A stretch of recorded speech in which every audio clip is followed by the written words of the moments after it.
another opponent while fighting with a dislocated shoulder, but when he finally stepped up in class, he was dropped 4 times in a knockout loss, and he split with Julius Francis. I'll say one thing, at least Danny Williams, his boxing shoe. You know, Danny, as he comes in, this crowd will react. This is a man that has toughness in him and not freeze in front of Mike Tyson. We might end up with a competitive match, but that's a big if.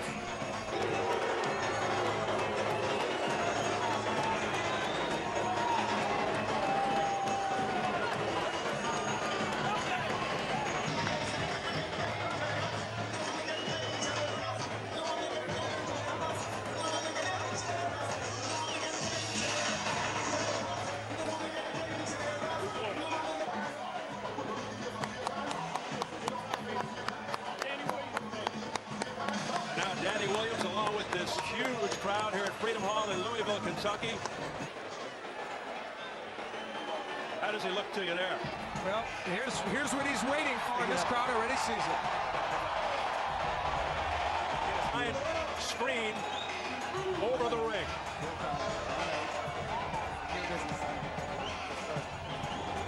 A few last-minute words with Freddie Roach. Conspicuous by its absence, the bloated, boisterous entourage.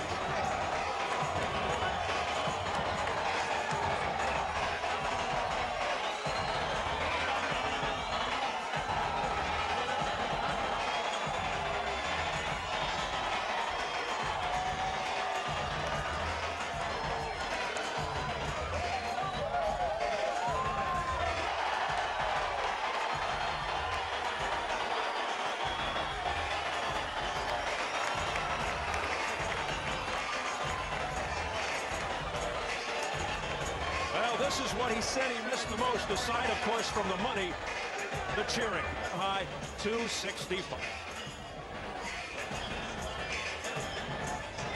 So here at Freedom Hall in Louisville, Kentucky, huge crowd on hand to see our main event, featuring Mike Tyson and Englishman Danny Williams. We are set for the official introductions. Let's swing it up.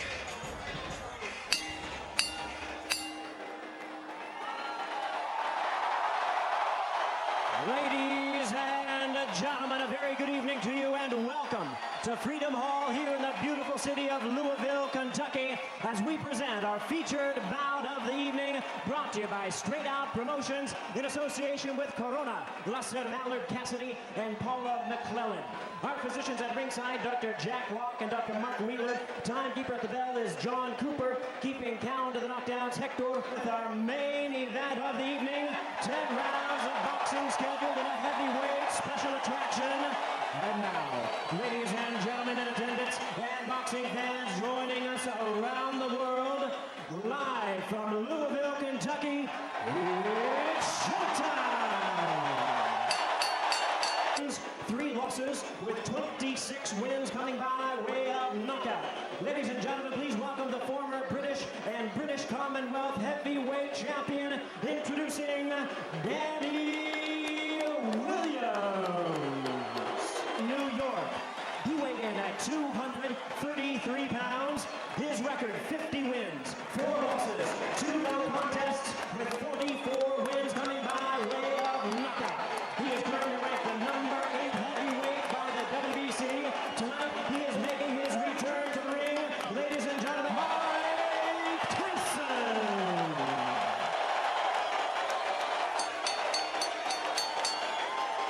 Once again, a referee in charge, Dennis Alfred, now to give instructions, 10 rounds of boxing scheduled.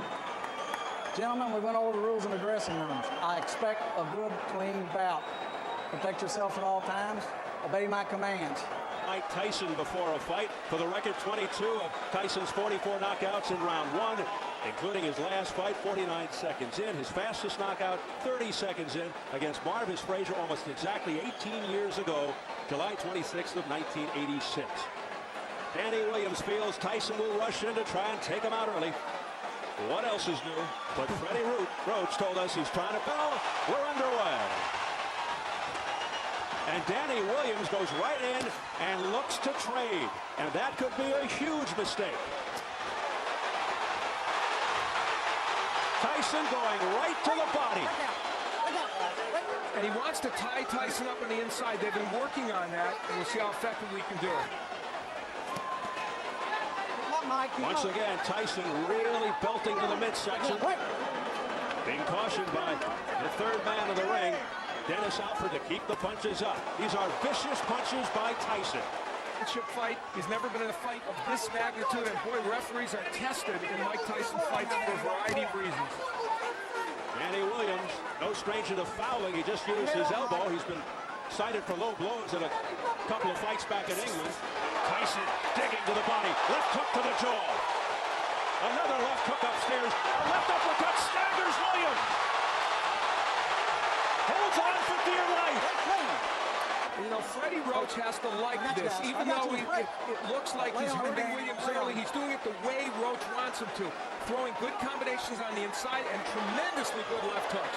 That was a very something happened to Tyson. He may have gotten a low blow, but he is digging in. Left uppercut to the chin after a series of blows in the midsection, looking to end it with 19 seconds left in the opening round.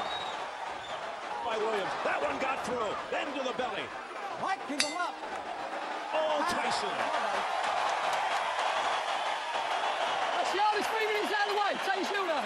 Watch the shield. Watch the shield and relax. Now listen. Relax. Danny, listen, concentrate. He's already blowing, son. You wobbled him in that round. Now listen, Dan. You've got to use your jab. Listen to what I'm telling you. Get your hands up. Danny Williams laying on the inside with Mike Tyson. Now he will, I think, throw an uppercut here. Yes, and when he throws the uppercut, Tyson counters with the left hook. Freddie Roach told us that was going to happen. That was their way of dealing with it, and then it was the Tyson uppercut that would add to the problems of Danny Williams. So, why he grimaced, remember that? Anyway, round two.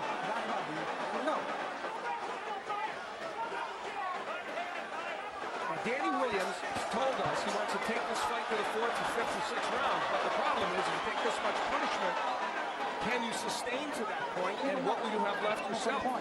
He's hoping Tyson will tire himself out. There's a good left hook upstairs out of nowhere by Danny Williams. Keep him up, guys. Both of them. Both of them have been shooting low blows. I mean, both of them. Keep them. His elbows are high, and he's allowed Mike Tyson inside to the body. There's the jab of Williams, and when he throws it, he's able to get that punch in. But he's leaning into Tyson a lot, and that's giving Mike Tyson a chance to land those shots. Now some head movement by Tyson, ripping uppercuts to the chin. Now back comes Williams with a left-right combination. And that was the uppercut by Williams. He's ripping those shots. Pushing Tyson back. It's competitive now.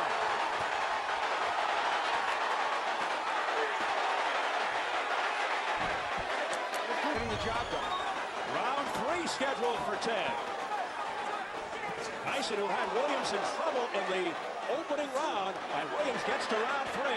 More pressure here from Tyson, but Williams with a left uppercut to the body. Williams fighting off the ropes successfully.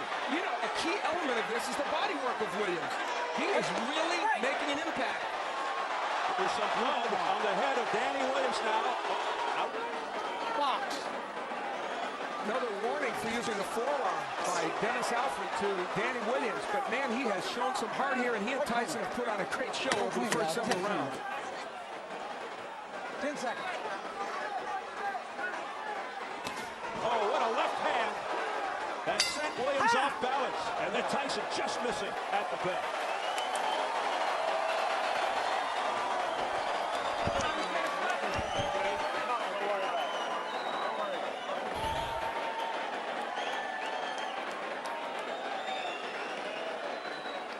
You see how Mike Tyson on the inside getting nailed with some big shots, throwing his own left hooks downstairs. This kind of excellent inside action. Both men, interestingly, committed to body work early in this fight and throwing body shots with great leverage and great conviction. And if you would have told me beforehand that Danny Williams would have been able to hang in there fighting this kind of fight, even to this point, I would have never thought so. But he has. Right. Turned into Williams hurt early, as you see, coming back to win this fight. The combinations here are what is really pretty impressive. And how about the way he's mixing his attack to the body and the head? And we talked in advance of that uppercut. You knew that punch was effective for Danny Williams, and he showed Tyson that it was. That right hand from Tyson was the last sign of offense that he would show in this fight. Tyson manhandle looked like a rag doll at the end. This was against Buster Douglas. maybe Lennox Lewis. We see the work by Danny Williams. That uppercut, it was his key to winning this fight, and it turned out the body work was as well. And Tyson really tired in the fourth round. He started to get a little bit fatigued. He had thrown what he could throw early in the fight, had Williams hurt, but here, Danny Williams just throwing combination, punch after punch.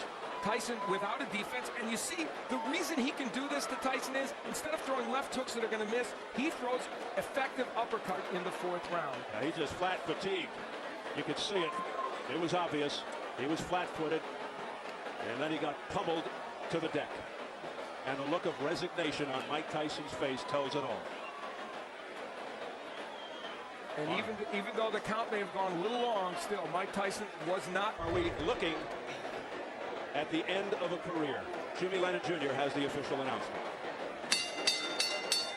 Ladies and gentlemen, we have the time. 2 minutes, 51 seconds in round number 4. Our referee in charge, Dennis Alfred, reaches the count of 10. He's the winner by way of a stunning knockout, Danny Williams.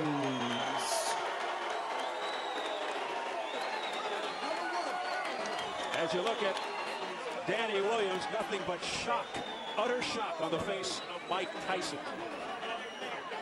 Let's get it up to Jim Gray. All right, thank you very much, Steve. Mike Tyson being surrounded right now by his manager and Shelley Finkel. Mike, is it possible to have a word with you, Mike? Seems to be okay with Mike. Okay. No.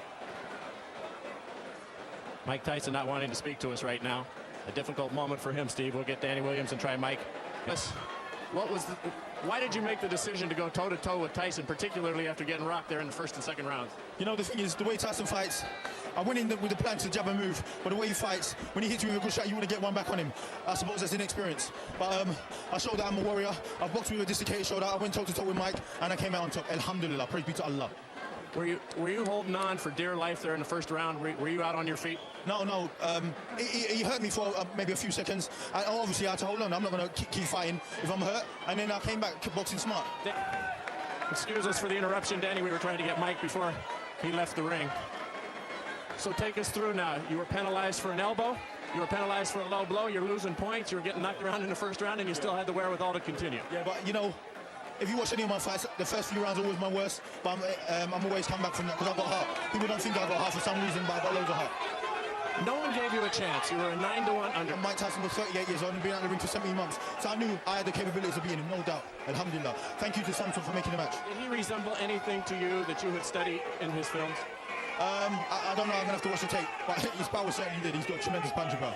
Danny, what does this do for you now? You're 32-3, you're 31 years old. What do you look forward to now in your future? Well, alhamdulillah, you know, I'm just going to go back and relax, chill out with my family, do men things like change nappies and tidy the house, and then after that, I'm going to look towards a world title shot or a rematch with Mike, because I know he's going to win a rematch. I just remember Holyfield fighting him, and Holyfield kept throwing shot after shot. So I thought, I'm going to keep it on, keep throwing, because Mike doesn't recover from a shot very well. So I just kept throwing and keep throwing. Is there any sense, and here it comes, tell us about the final shot here. Yeah, I was just throwing and throwing. I don't even know what was the last shot or lang. I just kept throwing and throwing because I knew he was hurt. You know? Thank you to Sholto. He's a great fighter. All right. And so, one last thing. I'd like to propose to my wife, Zoe Brown. Will you marry me? Where is she right now? Zoe, let's come out. Hey, Zoe, come on over here. Zoe, Danny just won a big fight. He got something he wants to ask you. Zoe, I'd like to marry you. Yes. Will you marry me? Yeah, of course. He got hit all night, and now he's being kissed. Congratulations to you Thank you very much. Thank you to Showtime. Thank you very much. Congratulations, Zoe. All right, Steve, there you have it. Thank you very much, Jim. Danny Williams 2 for 2 tonight. First he knocks out Mike Tyson, and then he gets a yes for a proposal from his lovely lady. Interesting night for Danny Williams. I'd say a stunning victory over Mike Tyson. If the folks in England are happy, it's understandable. Not only because a countryman beat a legendary fighter, but the betting line in England was roughly 13-1 against Danny Williams. So a lot of people won some money.